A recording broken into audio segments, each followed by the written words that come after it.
Good morning to all. In fact, good afternoon to all, and welcome to Learners Academy. Good afternoon sir. Good afternoon. अभी तो good morning अभी पकड़ लेते sir को, है ना?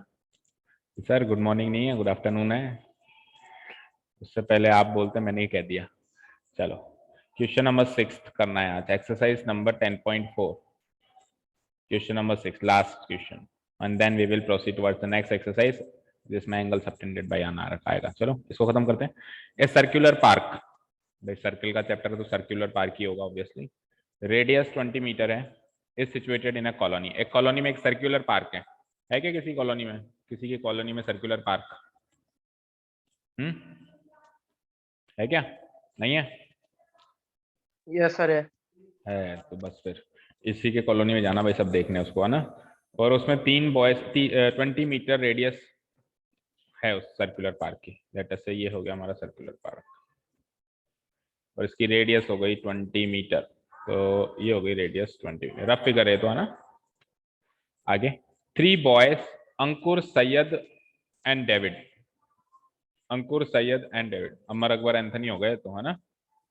ये अमर, ये अकबर और वो एंथनी, ये तीनों रिलीजन के आ गए ना, हिंदू, मुस्लिम एंड क्रिश्चियन, तीनों दोस्त हैं। Are sitting at equal distance on its boundary, इसकी बाउंड्री पे बैठे हैं वो। और खास बात क्या है, कैसे बैठे हैं वो? बराबर की दूरी पे। अंकुर सैयद से जितना दूर है, सैयद डेविड से उतना दूर है, और डेविड भी वापस अंकुर से उतना ही दूर है।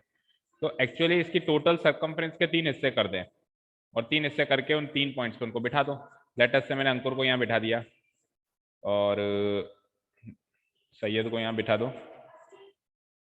डेविड को यहाँ बिठा दो।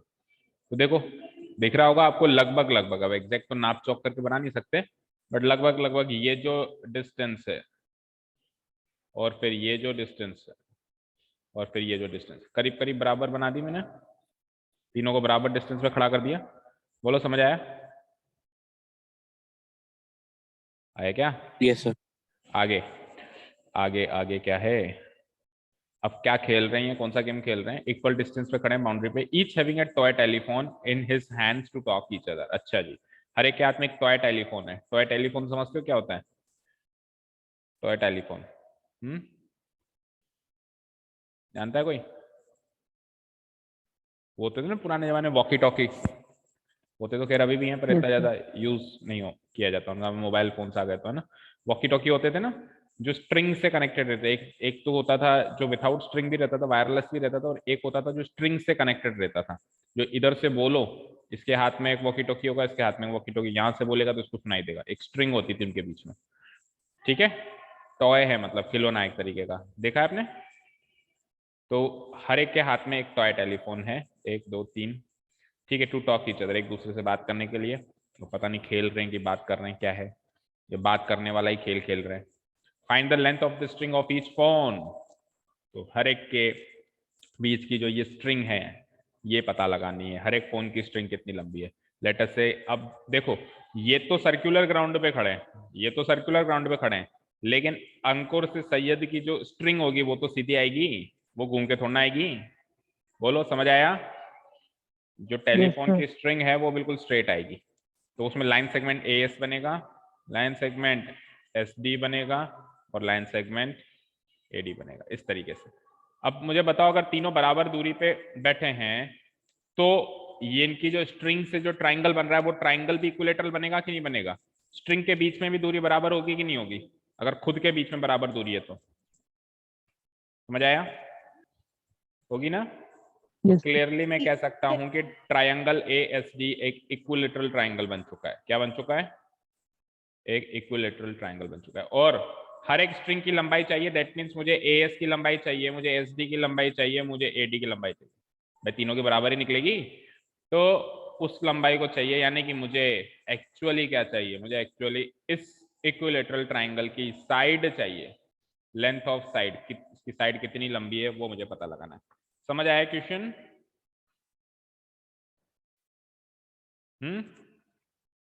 आ गया समझ? Yes sir. Yes sir. ठीक है, we have to find the side of this equilateral triangle. ठीक है, तो क्वेश्चन समझ में आ गया, तो let's draw a fair figure. Fair figure बना दो एक जल्दी से। सर्किल, सर्किल के बीच में इक्विलेटरल ट्राइंगल, सर्किल बीचों बीच एक इक्विलेटरल ट्राइंगल।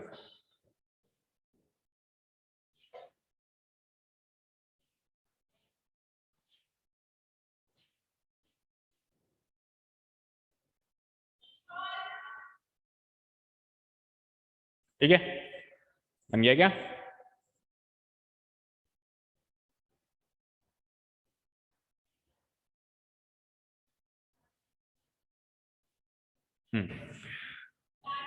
तो नाम रख देते हैं, जैसा उनका नाम है वैसे रख देते हैं। जैसे पहला का नाम है अंकुर, तो ये लेटर ए हो जाएगा, फिर है सैयद और फिर है डेविड, ASD। लेटस से ये सेंटर है सर्किल का और सेंटर है, तो let us connect the centre to each of the vertex. हर एक वर्टेक्स से कनेक्ट कर दो उसको। और उसने तो नहीं कहा था कनेक्ट करने के लिए, तो हम थोड़ा सा कंस्ट्रक्शन में डाल देंगे, क्योंकि उसने रेडियस दे रखी है ना, तो रेडियस तो यही होगी ना भाई। ये रेडियस होगी कि नहीं होगी? ओ से लेके ए ले लो, या ओ से लेके एस ले लो, या ओ से लेके डी ले लो, डी ले लो। इसको रेडियस कहेंगे कि नहीं कहेंगे बताओ? कहेंगे ना। तो ये भी 20 है, ये भी 20 है, and it's also 20।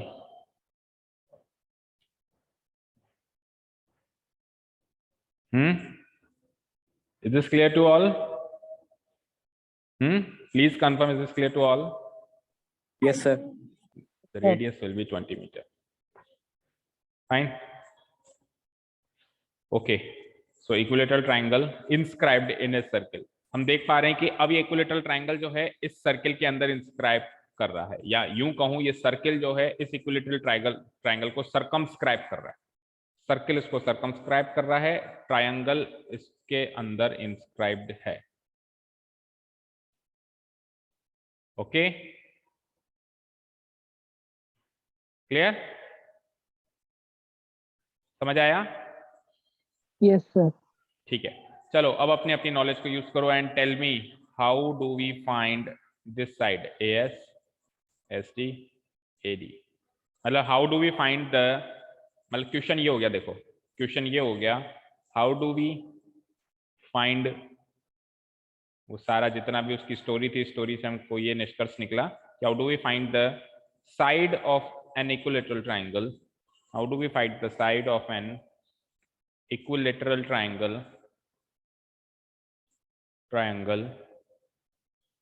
inscribed in a circle, inscribed in a circle, और सर्किल की रेडियस गिवन है ऑफ रेडियस 20 मीटर।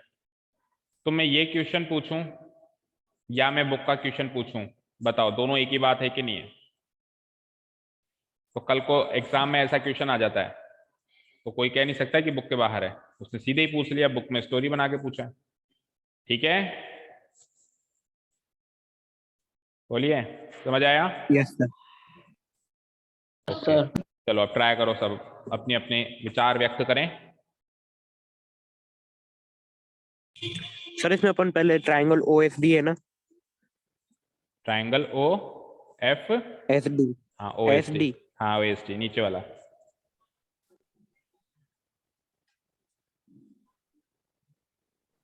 सर इसमें हीरोन्स फॉर्मूला से एरिया निकालेंगे तो क्या आएगा वो? हीरोन्स फॉर्मूला से एरिया निकालने के लिए 3 साइड चाहिए, तो सर एक को OSD। x मान लेंगे ना? अच्छा, एक को x मान लोगे, इसको x मान लोगे, तो इसको x मानोगे तो ये भी x और ये भी x, तीनों ही x हैं क्योंकि तीनों बराबर हैं। तो आप हीरोन्स फॉर्मूला से इसका एरिया निकालेंगे। ठीक है, फिर उससे क्या? हाँ तीनों एरिया को प्लस कर उसको √3/4 a² से इक्वेट कर देंगे। √3/4 a² से इक्वेट कर देंगे। हाँ, बात में दम तो है भाई, बात में दम तो है। देखो हितेंद्र ने जो कहा वो ठीक है, और एक्चुअली तरीका वही है ना। वैसे तो देखो इसको 3-4 मेथड्स हो सकते हैं। देखो एक तरीका ये भी हो सकता है कि ये O है हमारे पास, है ना, तो थोड़ा नजदीक ले आता हूँ, ये O है हमारे पास। तो लेट अस से अगर मैंने इसके अंदर O से लेके P परपेंडिकुलर ड्रॉ कर दिया, OP, ठीक है, अगर मैंने परपेंडिकुलर ड्रॉ कर दिया तो मुझे बताओ ओ से लेके पी जो मैंने परपेंडिकुलर ड्रॉ किया, तो वो कोड एस डी को बाइसेक्ट करेगा, यस और no? Yes Yes, sir. sir. Okay. अब ए से लेके ओ और ओ से लेके पी को स्ट्रेट लाइन बना के एपी मान लिया जाए, तो ये जो एपी है, ये जो एपी है, ये एपी जो है इस ट्राइंगल ए एस डी की मीडियन कहलाएगी।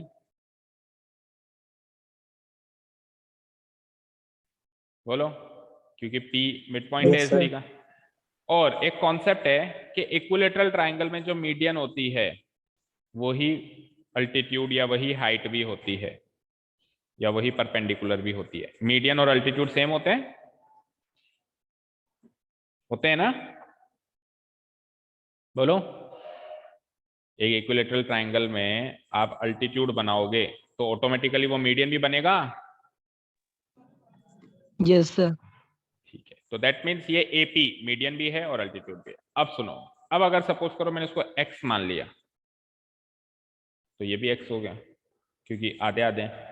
तो ये एक्स और एक्स, तो एस डी टोटल 2x हो गया, एस डी टोटल 2x हो गया, और एस डी टोटल 2x हो गया तो ए एस भी 2x हो गया। अब ए एस 2x हो गया तो इस consider this right angle triangle, क्योंकि ये परपेंडिकुलर है तो ये राइट एंगल ट्राइंगल कंप्लीट कर रहे हैं, कर रहे हैं। ठीक है, अब सुनो ध्यान से, एक और कॉन्सेप्ट है। मुझे बताओ, अगर एपी मीडियन है, अगर एपी मीडियन है तो ये ओ को क्या कहोगे? पॉइंट ओ का भी एक नाम हो जाएगा फिर, अगर ए पी मीडियन है तो,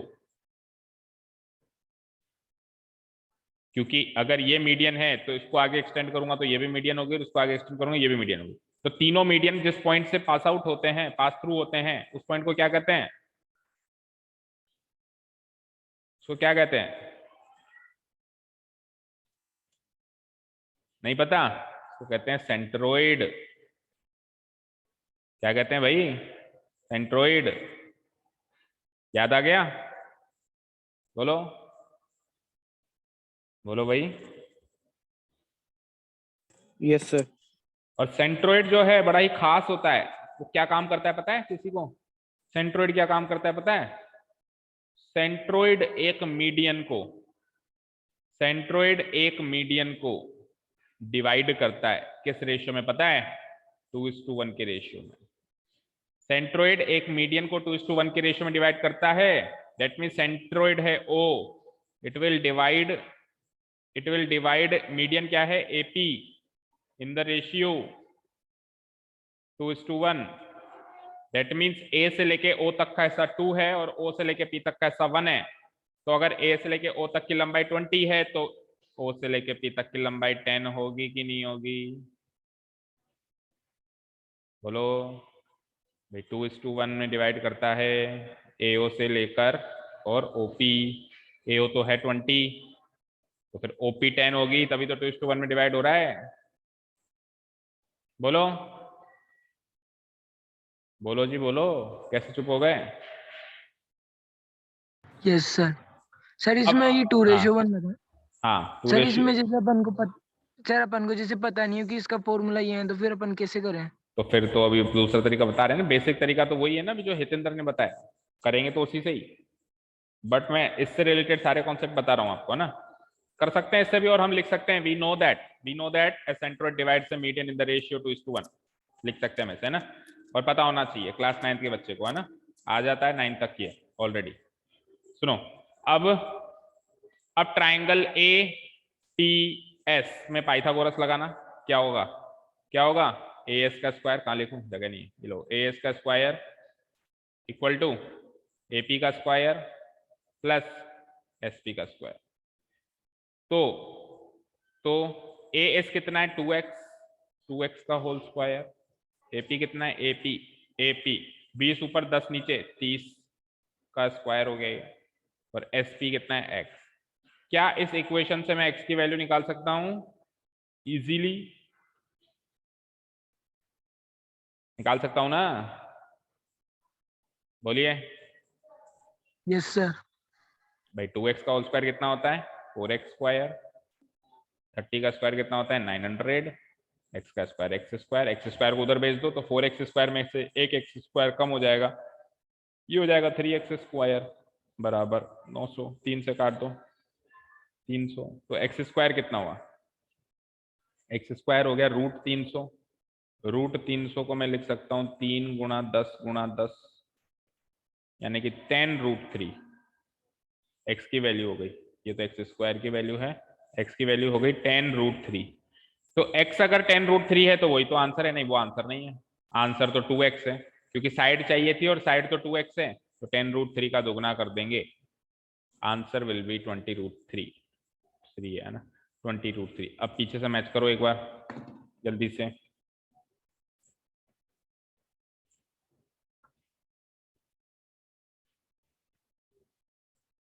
मैच करो पीछे से।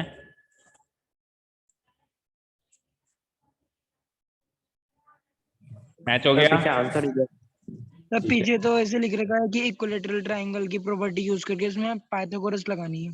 हाँ, तो वो तो हमने कर दिया। इक्विलेटरल ट्रायंगल की प्रॉपर्टी यूज करके पाइथागोरस तो हमने लगाया, तो पीछे वाले ने तो ऐसे कहा भाई ऐसे कर लो जैसे हम कर रहे हैं।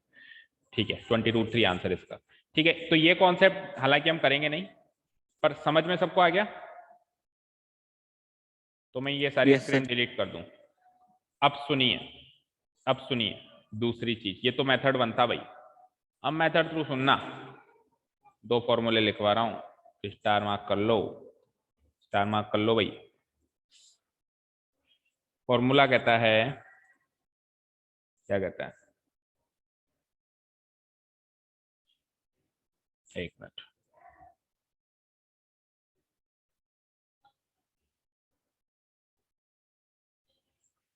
हाँ, circumradius, circumradius of an equilateral triangle. Star mark करके फॉर्मूला नोट कर लेना। Circumradius of an equilateral triangle equal to होता है side of equilateral triangle divided by √3। खत्म हो गया काम ही, एक ही लाइन में। यानी सरकम रेडियस को लेटर से इसको आर कह दें, या बाहर वाला है तो कैपिटल आर कह दें। तो जो सरकम रेडियस होता है, सरकम रेडियस का मतलब क्या हुआ? एक ऐसा सर्किल जो उसको सरकमस्क्राइब किया हुआ है, उसका रेडियस, उसका रेडियस। भाई ट्राइंगल के जो बाहर से सर्कल बनेगा उसको कहेंगे सरकम सर्किल, और उसके रेडियस को कहेंगे सरकम रेडियस। ट्राइंगल के जो अंदर सर्किल बनेगा उसको कहेंगे इन सर्किल, और उसके रेडियस को कहेंगे इन रेडियस। ठीक है जी, ठीक है। अब इस कॉन्सेप्ट से देखो, circumradius of an equilateral triangle जो होगा वो कैसे आएगा? साइड को, साइड ऑफ इक्विलेटरल ट्राइंगल जो भी गिवन होगी उससे √3। अब इसमें क्या है, रेडियस गिवन है, उल्टा है, रेडियस गिवन है, साइड मिसिंग है, तो साइड बाय √3। तो इस इक्वेशन से साइड आ जाएगी 20√3। समझ आया क्या? है ना जादू? Yes sir. तो कल को सर इससे मान ही लो, करवा दो। हाँ, इससे तो अभी नहीं करवा पाएंगे। इससे आप आगे आपके जहन में रखो इस चीज को कि सरकम रेडियस एक इक्विलेट, लेकिन याद रखना किसी भी ट्राइंगल निकालने का फॉर्मूला नहीं है ये केवल इक्विलेटरल ट्राइंगल निकालने का, इक्विलेटरल ट्राइंगल के सरकम रेडियस को निकालने का फॉर्मूला है। अगर इक्विलेटरल ट्राइंगल से कल को ये ट्राइंगल राइट एंगल ट्राइंगल हो जाए तो फिर फॉर्मूला है, पर ये नहीं है, दूसरा है, फिर उसका फॉर्मूला दूसरा है। क्लियर है? ठीक है, यस सर। ठीक है, ओके। चलिए अब अपन एक्चुअल कॉन्सेप्ट की बात करते हैं। एक्चुअल कॉन्सेप्ट में हम क्या करेंगे, let the side of this equilateral triangle be X. तो ये भी एक्स, ये भी एक्स। चलो, here it is given that, it is given that, ठीक है, एन इक्विलेटरल ट्राइंगल। भाई स्टोरी को हमने क्या है, मैथमेटिकल प्रॉब्लम में कन्वर्ट कर लिया, और उस हिसाब से एक इक्विलेटरल ट्राइंगल है, ट्राइंगल ASD नाम का, is inscribed in a circle, is inscribed in a circle of radius 20 meter, is inscribed in a circle of radius 20 metre. ठीक है, ये तो गिवन है। And we need to find the side of this equilateral triangle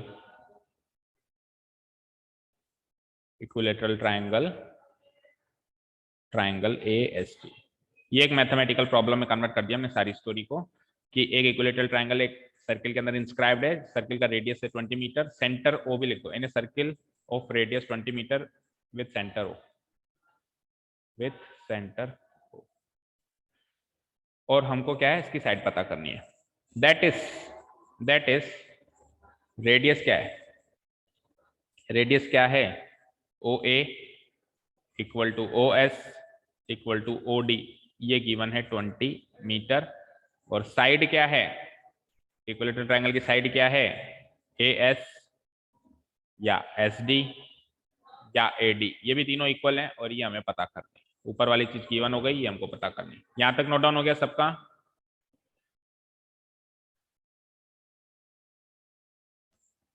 यहां तक clear है? Note कर लिया सबने?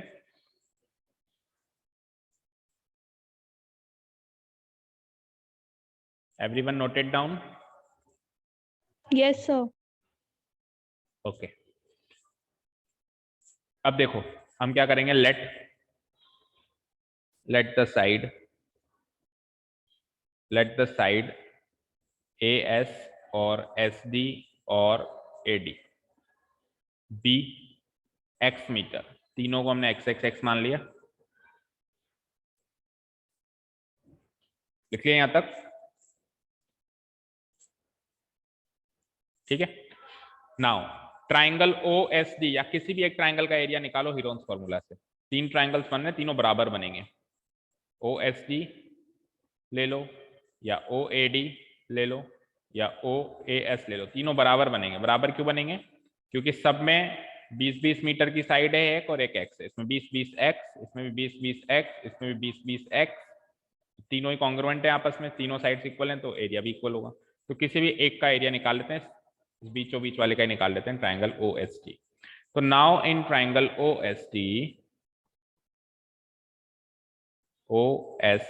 तीनों साइड्स लिख देता हूं मैं।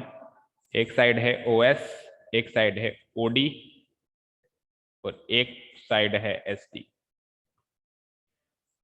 ठीक है जी, एक को ले लो A, एक को ले लो B, क्योंकि हीरोन्स फॉर्मूला में ABC स्मॉल लेटर ABC लिखना पड़ेगा ना। तो OS क्या हो जाएगा, ये तो रेडियस है 20 मीटर, OD भी रेडियस है 20 मीटर और SD मैंने मान लिया x metre. Now semi perimeter of triangle OSD, semi perimeter of triangle OSD, that is, उसको क्या कहते हैं, स्मॉल लेटर s कहते हैं। इसको निकाला जाता है a + b + c divided by 2 से। तो 20 + x डिवाइडेड बाय 2 करना पड़ेगा। तो 20 + 20 40 + x डिवाइडेड बाय 2। वैसे पता है, इसको साइड को तुम 2x लेते तो ज्यादा सही रहता है, ये 2 से 2 कट जाता है, बट कोई बात नहीं, आंसर तो खैर इससे भी आएगा, बट उससे थोड़ा और आसानी तरीके से आता। 40 + x बाय 2। अब पहले ही आप s - a, s - b, s - c निकाल लो, क्योंकि फ्रैक्शन है ऑलरेडी, तो वहाँ फॉर्मूला के अंदर दिक्कत आएगी। s - a मतलब 40 + x divided by 2 minus a कितना था 20, तो इसमें क्या हो जाएगा, 2 हो जाएगा LCM 40 + x और 2 × 20 40, तो 40 - 40 कट गया, क्या बचता है x/2। ठीक है, s - a हो गया। s - b भी सेम ही होगा, क्योंकि a और b तो सेम है, वही 40 + x/2 - 20, सीधे ही लिख देता हूं मैं, वही आएगा x/2। और s - c जो है थोड़ा सा चेंजेस होगा इसमें। c क्या है मेरा, c मेरा x है, तो 40 + x/2 ये तो गया s, माइनस c क्या है मेरा, c क्या है x, तो इट विल बी, अब 2 LCM ले लेंगे तो 40 + x और 2 × x 2x, -2x हो जाएगा, तो ये हो जाएगा 40x माइनस 2x हो जाएगा -x, 40 माइनस x/2 हो जाएगा। तो s माइनस a तो आ गया x/2, s माइनस b भी आ गया x/2 और s माइनस c आ गया 40 माइनस x/2। यहां तक क्लियर है सभी को? गायत्री कल कहाँ गए थे आप?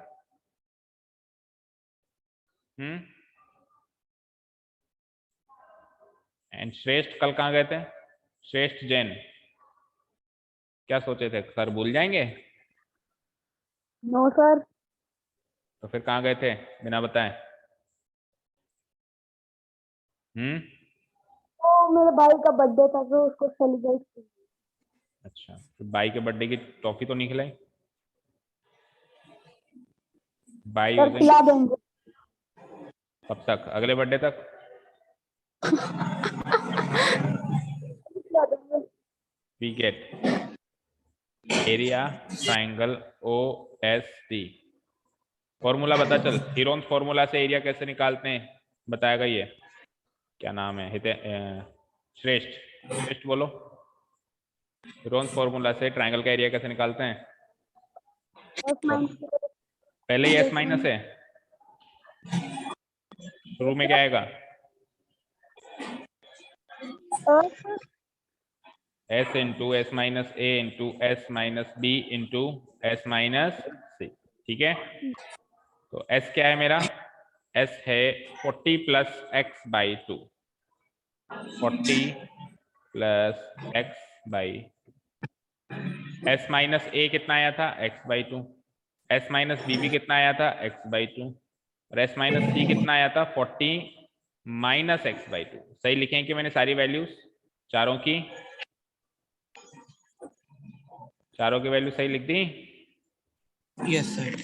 ओके, अब मल्टीप्लाई करता हूं, देखो मैं तो 40 प्लस x, 40 प्लस x और 40 माइनस x, ये तो a plus B into A minus B की आइडेंटिटी लग रही है इन दोनों में, तो लग रही है? बोलो। नहीं, तो रूट से बाहर नहीं आएगी। नहीं, ये क्यों रूट से बाहर आएंगी? अगर यहाँ पे प्लस होता, यहाँ पे प्लस होता तो 40 प्लस एक्स 40 प्लस एक्स मिलके 40 प्लस एक्स का होल स्क्वायर हो जाता और फिर होल स्क्वायर से वो रूट से बाहर आ जाता। बट एक जगह प्लस एक जगह माइनस है, तो क्यों रूट से बाहर आएंगे, अंदर ही रहेंगे। तो ये तो a plus B into A minus B की आइडेंटिटी लगाओ, तो a स्क्वायर मतलब 40 का स्क्वायर माइनस b स्क्वायर मतलब x का स्क्वायर। ठीक है, इसको सॉल्व करके लिख देता हूं मैं सीधे सीधे। 40 का स्क्वायर होता है 1600, माइक ऑफ करो, और x का स्क्वायर होता है x स्क्वायर। तो ये तो गया a square minus B square. बाकी के लोगों का क्या होगा? देखो, इसका और इसका काम हो चुका है। अब देखो ऊपर क्या बचा? x इंटू एक्स क्या होता है? x square. और नीचे देखो, नीचे वैसे तो देखो 4 बार 2 है, 2 बार 2 बाहर ले लो, और या फिर पहले मल्टीप्लाई कर लो। 2 2 जा 4, 4 2 जा 8, 8 2 जा 16। ये किसका माइक ऑन है? अंश, अपना माइक ऑफ करो। ठीक है सर मेरा तो है ही।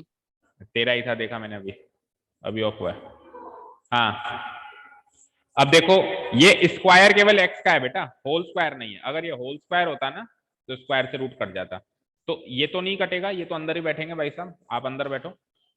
इसका जरूर हो जाएगा काम, स्क्वायर से इसका रूट कट जाएगा। और 16 को मैं क्या लिख सकता हूँ? 4 का स्क्वायर लिख सकता हूँ। 16 को मैं क्या लिख सकता हूँ नेक्स्ट स्टेप में, जैसी स्टेप में? 4 का स्क्वायर। तो x का स्क्वायर से ये कट जाएगा और ये कट जाएगा, तो x/4 तो बाहर आ जाएगा और ये अंदर बैठेंगे। x/4 तो आएगा बाहर और ये अंदर बैठेंगे 1600 माइनस x। ठीक है, metre square, this much of metre square, ये आ गया आपका फाइनल एरिया उस छोटे ट्राइंगल का, मतलब 1/3 ट्राइंगल जो है। यहां तक कोई डाउट? सर हाँ, सर इसमें 1600 को अपन 40 का स्क्वायर करके भी अंदर की इक्वेशन सोल्व कर सकते हैं ना? 1600 को क्या करके? सर 40 का स्क्वायर कर सकते हैं ना? अगर उसको कर भी दूंगा तो क्या हो जाएगा? 1600 को 40 का स्क्वायर कर दिया मैंने, और x को चलो मैंने x का स्क्वायर कर दिया, तो क्या ये रूट जो है स्क्वायर को काट देगा? क्या काट सकते हैं क्या ऐसे? नहीं काट सकते। हाँ, अगर बीच में इनटू होता, बीच में इनटू होता तो कटता। बीच में माइनस साइन है बेटा, ठीक है, तो ये स्क्वायर कब कट सकता था? जब ये स्क्वायर अलग अलग ना होके पूरे पे होता तो कटता। ठीक है, अभी देखो इन दोनों के बीच में तो इनटू का साइन है ना, इन दोनों के बीच में इनटू का साइन है, तो ये तो अलग एक फैक्टर है जो सॉल्व हो रहा है। ये पूरा देखो, ये पूरा एक फैक्टर है, ये पूरा एक फैक्टर है, तो ये फैक्टर तो बाहर आ गया क्योंकि वो परफेक्ट स्क्वायर था, पर ये फैक्टर बाहर नहीं आया क्योंकि ये परफेक्ट स्क्वायर नहीं है। इसका अगर होल स्क्वायर होता, यहां से यहां होता ये, तो ये परफेक्ट स्क्वायर होता। अभी समझ गए? Yes sir. ओके, हाँ जी, area of triangle O S D आ गया, तो पूरे फुल ट्राइंगल का एरिया जो होगा इसका 3 गुना होगा। बोला होगा कि नहीं होगा? होगा ना।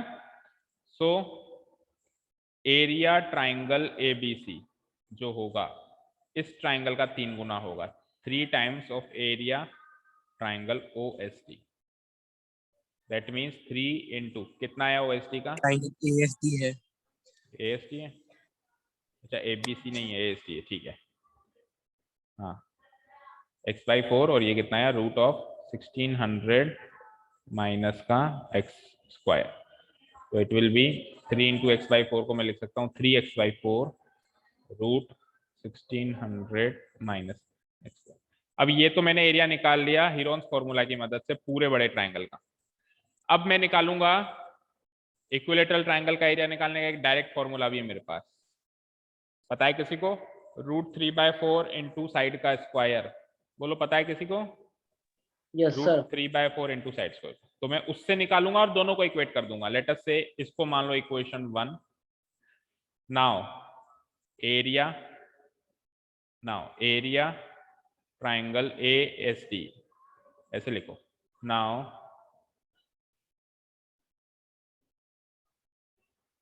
since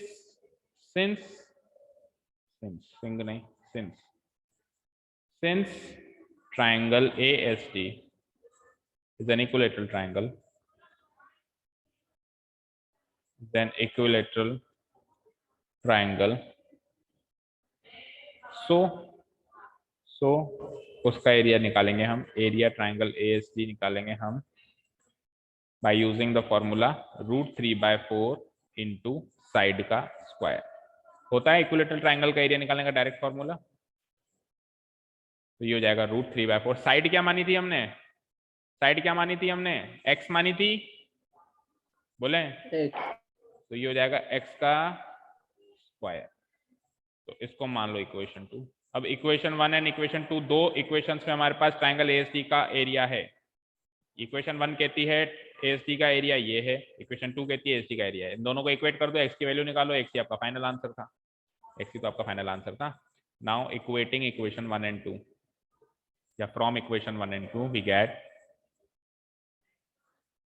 from equation 1 and equation 2 we get, देखो वहां से क्या एरिया आया मेरे पास? 3x/4 रूट 1600 माइनस का x²। यहां से क्या एरिया आया आपके पास? √3/4 x²। ठीक है, यहां तो कोई डाउट?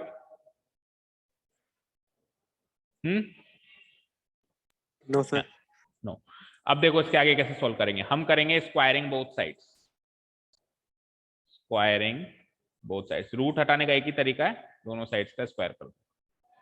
वी गेट, एक काम करो 4 से 4 तो उड़ा दो, ठीक है ना, और बाकी जो चीज बच गई उसका स्क्वायरिंग बोथ साइड्स कर दो। वी गेट, क्या बच गया? यहां तो बच गया 3x, तो 3x का होल स्क्वायर करूंगा और रूट ऑफ 1600 माइनस x² का भी होल स्क्वायर करूंगा, और उधर √3 का होल स्क्वायर करूंगा और x² का भी होल स्क्वायर करूंगा।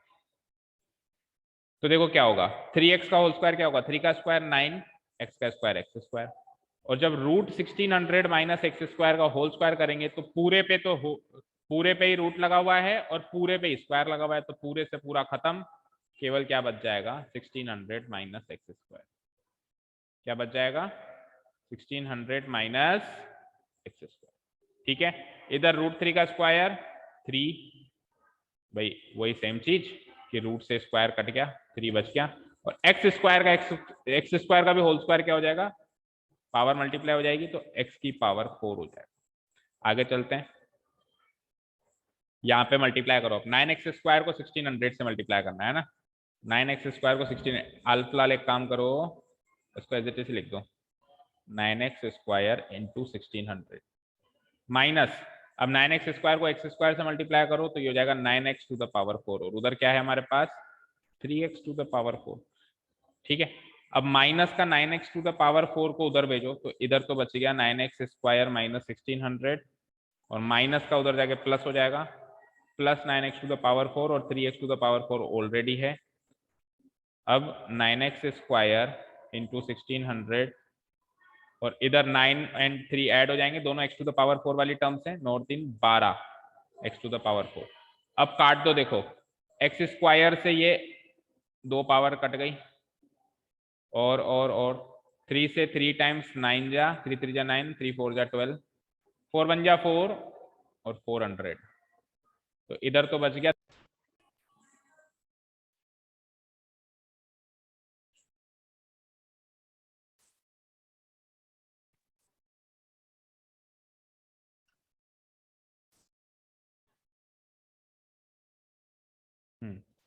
तो इधर तो हो गया 3 इंटू 400 यानी कि 1200, और उधर बच गया केवल x का स्क्वायर, सेम वही आ गया। x स्क्वायर अगर 1200 है तो x क्या होगा, x होगा 1200 का रूट, और 1200 का रूट है तो उसको क्या लिख सकते हो आप, अलग अलग फैक्टराइज करना चाहो तो अलग अलग फैक्टराइज कर लो, अदरवाइज देखो मैं इसको लिख सकता हूँ 20 इंटू 20 इंटू 3 लिख सकता हूँ।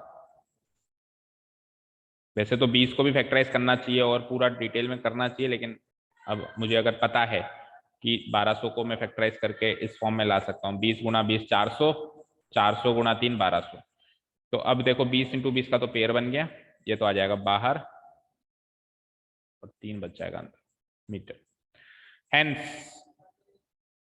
hence the side of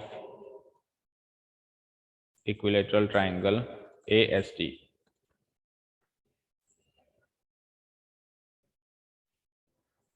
triangle ASD, ठीक है, इक्वल टू x मानी थी मैंने, इक्वल टू 20√3 मीटर, यहां से भी वही आ रही है, और लास्ट क्लोजिंग स्टेटमेंट वैसा ही लिख देना। देयरफॉर उसने क्या कहा था, length of, find the length of the string of each phone, therefore length of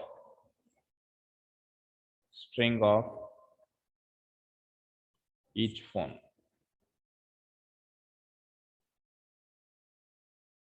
उसको चाहे से AS कह दो, चाहे से SD कह दो, चाहे से AD कह दो, चाहे से X कह दो, आंसर है 20√3 मीटर।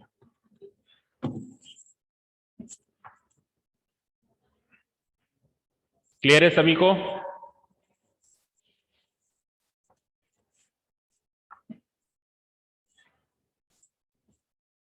Yes sir. ठीक है, और अगर डायरेक्ट फॉर्मूला आता होता तो मुश्किल से 30 सेकंड में आंसर था 20√3, है ना। तो सारे मेथड, सारे फॉर्मूले, सारे टेक्निक ध्यान में रखो ना। अब आप सोचो अगर आप इस चैप्टर को, इतने इंपॉर्टेंट चैप्टर को छोड़ देते तो आप क्या कुछ मिस करते, क्या कुछ मिस करते। इतनी इंपॉर्टेंट बातें हैं जो आपको 10वीं क्लास अभी आने वाली 1 महीने बाद कितना काम आएंगी वहां पे, वो आप कभी सीखते ही नहीं। और फिर 10वीं क्लास लगती है यार इतनी मुश्किल क्यों है, वो मुश्किल थोड़ी ना है वो, आप स्टेप बाय स्टेप सीखो तो कोई चीज मुश्किल नहीं होती। बट हम अगर चीजों को स्किप कर करके सीखेंगे, ये छोड़ दिया, वो पढ़ लिया, इसको देख लिया, उसको ऊपर ऊपर से देख लिया, तो ऑब्वियसली फिर अगली चीजें तो मुश्किल लगेंगी। किसी मूवी का आधा हाफ तो देखा नहीं, बट सीधे नेक्स्ट हाफ देखने की, इंटरवल के बाद की देखने की कोशिश करेंगे तो कैसे समझ आएगी। ओके, सो नेक्स्ट टॉपिक है angle subtended bye an arc, वो मैं बता चुका हूँ, इस टॉपिक के बारे में सब कुछ बता चुका हूँ मैं पहले रिवीजन में, इंट्रोडक्शन में। तो अब सीधे इसकी एक्सरसाइज करते हैं। Before that leave the meeting and join again next video के लिए, leave the meeting and join again।